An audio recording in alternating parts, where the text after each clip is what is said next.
Autism is a fascinating thing. It is a spectrum disorder that affects people in different ways, particularly with their behaviour. This can include social interaction and communication challenges, highly focused interests, high or low sensitivities, repetitive behaviour, extreme anxiety, and meltdowns or shutdowns. Now, not everyone who has autism experiences all these symptoms, and as more people are being diagnosed with autism now, with approximately 1 in 100 people in the UK, more is being discovered about this disorder. However, with more discoveries being made, there is an interesting question. How has autism been represented in the media? Now, the reason I ask this question is because the media has become a large and important place for showcasing traits and representations, and autism can be included in with this. It has been showcased a plethora of times over TV, film, and social media. But just because it's been represented, does that mean these representations were good? Or were they even bad and just not accurate at all to the traits of autism that actually exist? Within this documentary, we'll be exploring that very question. Thank you. I hope you enjoy.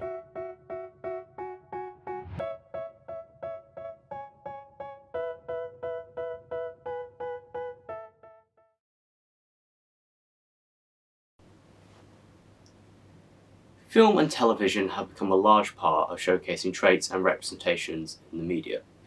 These can be physical or even psychological, and autism can be included in with this.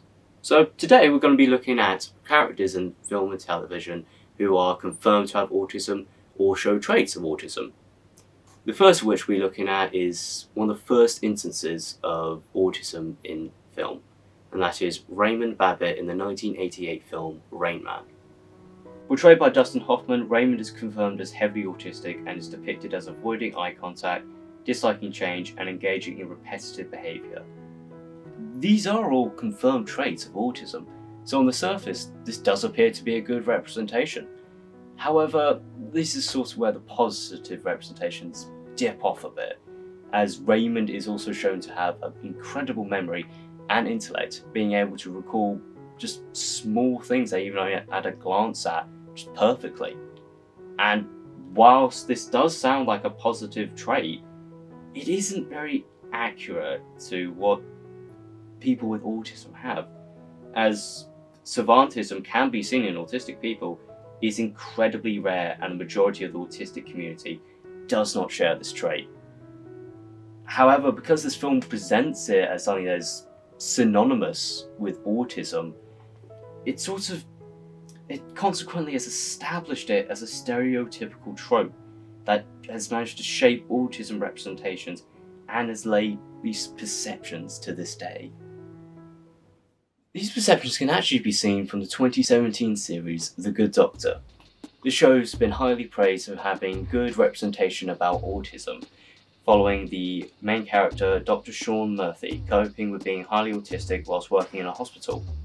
Whilst it is good seeing a show following a character with these traits working an incredible job in a stressful environment, it hasn't been represented very well, as there is an issue. Similar to how Raymond Babbitt, Sean displays savant syndrome, having a high intellect as part of his autism. And unlike how Rain Man's can be forgiven due to it being an older film, this series is more modern, so it had time to work on this stereotype and rare case of high functioning autism having a high intellect. I actually discovered an article in The Hollywood Reporter written by Christy Duan, a psychiatrist, who stated that the Hollywood production of the model neurominority elevates some while excluding others on the spectrum, and creates a mythical autistic superhero who deceives the public by misrepresenting how disabling autism can be in this society. Meaning that with these expectations about autism within the minds of neurotypical and neurodivergent people, it can create immense disappointment when this trait, this superpower, isn't seen. Presenting positive autistic characters in the media is positive and good for reducing stigmas and increasing diversity within the neurodivergent community, but inaccuracies can just create further problems down the line. There have been many characters in the media who, although have not been officially confirmed as to have autism, they do share traits associated with it. One of these characters I'll be discussing is Abed Namir from the 2009 TV series Community. Abed shares many traits associated with autism. These include being depicted as being fascinated with topics, especially with TV and film, and being obsessed with projecting these tropes onto real life, becoming highly distressed when people try to tamper with his structured life, and his meltdowns when this happens. And is also shown to be uninterested in social graces with difficulty expressing emotion. Whilst Abed has not been confirmed to have autism, he reads and is written as such that when researching and writing his character, Dan Harmon found similar traits within himself, and so underwent an autism test, and he was confirmed to have autism. So I would have to say, even though he's not a confirmed autism representation, he's still a good representation, as the traits he has shown and displayed inspired someone to get an autism test because he saw them in himself, which I think is interesting. Now, when you think about autism representation, one of your first thoughts might not be puppets, or Muppets in this instance, as, well, Sesame Street has managed to include autism representation with the character of Julia. Julia is first introduced in the episode Meet Julia, where she is told by friends she interacts with people in different ways, and has large sensitivities like hating loud noises. An example being in the episode, a fire alarm goes off and she is seen panicking over it, and when the character Big Bird touches her shoulder in an attempt to comfort her, Julia panics further. This is a good representation because it is accurate to traits associated with autism, but because it's not dumbed down for a younger audience, and truthful to how autistic people interact, this makes this a good representation. Also, personally, what I think makes this an incredible representation is the fact that it demonstrates how to be receptive towards someone with autism, and how to make them feel comfortable and accepted. Social media is an immense platform for people to share their thoughts, opinions, information on certain topics. One such topic that has been discussed many times on social media is the myth of vaccinations causing autism within people. This started in 1998 when an English medical journal called The Lancet published an article talking about the link between autism and vaccines. This article has since been declared false, but there are unfortunately people who believe this to be fact and have spread this misinformation about autism, especially during the COVID-19 pandemic, through various social media, particularly through Facebook groups, some I found called Parents Against Vaccines, and hundreds of Twitter posts, even from former American President Donald Trump, spreading falsehoods about vaccines, causing others to believe autism to be something that is unnatural and even evil, and spreading an unnecessary hatred towards it. However, I have found some interesting representation of autism. On platforms such as Reddit, I've discovered forums on supplying accurate information to those who are unsure if they might have autism and how to achieve a proper diagnosis, as well as funny messages to each other relating to moments where they have struggled with their autism. I've seen a few that are actually quite funny. I also found a Facebook group chat for parents with ASD to discuss parenting methods and ways to help with their children diagnosed with autism. It's very helpful and inspiring stuff. I also discovered a study conducted in 2017 where they used WhatsApp as a source of support for children with autism by creating a group chat for them to share their experiences and feelings, which the children found to be a very positive experience, as they were able to freely talk with each other about their experiences and how to help each other. I think it was a good use of social media to educate accurate, positive information about autism. Even with all this research and all these examples I've looked at, I wanted to be able to get other perspectives on how autism has been represented in the media. So we reached out to a few students at De Montfort University who have been diagnosed with autism to get their opinions on it.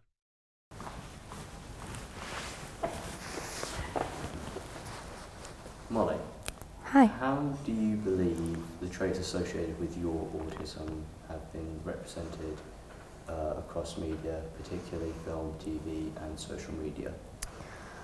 Well, honestly, I haven't seen much representation.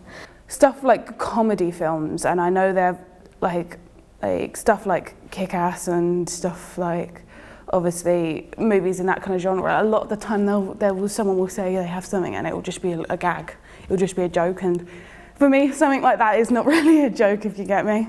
Jordan Peele's film Nope, the main character played by Daniel Kaluuya, OJ, it's not a direct implication that he is autistic. There are like subtle hints that he's autistic, and I saw a lot of myself in him in terms of how he interacted with environments around him, how he was overwhelmed by the things that were happening around him. Albert from Community, who has autism but is a wonderful, smart guy and is supported in everything he does by his friends, even if they are neurotypical. There was the film by Sia that she filmed, what she directed, and it was an autistic teenager played by Maddie Ziegler. She really looked more into the stereotypes of people with autism, like not just negative, but it was also a very hurtful way of how people in mainstream see people with autism as this sort of like very vulnerable person who cannot look after themselves, which is the complete opposite of what autism is. It can be seen as many different interpretations. Heartbreak High, I think it's called. It's an Australian TV show, and it's really, really good because they've got an actual autistic actor playing an autistic woman, and they show her having like a meltdown in it. A lot of people, when they picture like autistic meltdowns, will think, oh, you know, it'll be this girl lying on the floor like hitting her head or something. But it just shows her like rocking herself back and forth and crying, and for the next few days she doesn't speak, she becomes non-verbal and has noise cancelling headphones in, and I think that's just great representation. And it's very difficult because for some you'll get such good adaptations and then it's just outweighed with such bad ones. It's getting better, the representation is getting better, but a lot of the time it is very, very negative. When it comes to autistic representation, it really depends on how they seek to portray it.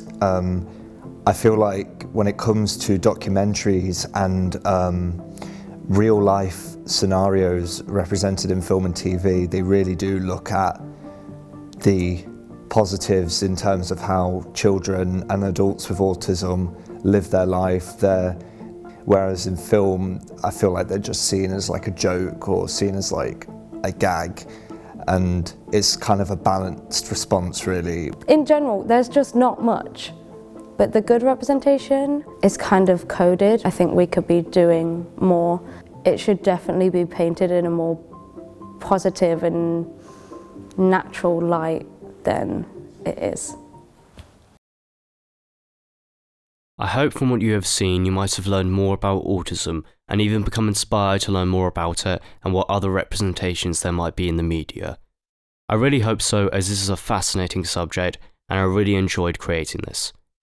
But of course I have to talk about a conclusion on how autism has been represented in the media. I would have to say it is more positive now from what it used to be in the past, and that we are evolving how we represent autism through creating inspiring and interesting characters with autism in film and television, and through the information spreading of autism group chats and social media. However, we are still struggling with a major issue in that we are still showcasing inaccurate representations with utilising the savant stereotype of autism and with social media's use of spreading false information relating to vaccines and autism.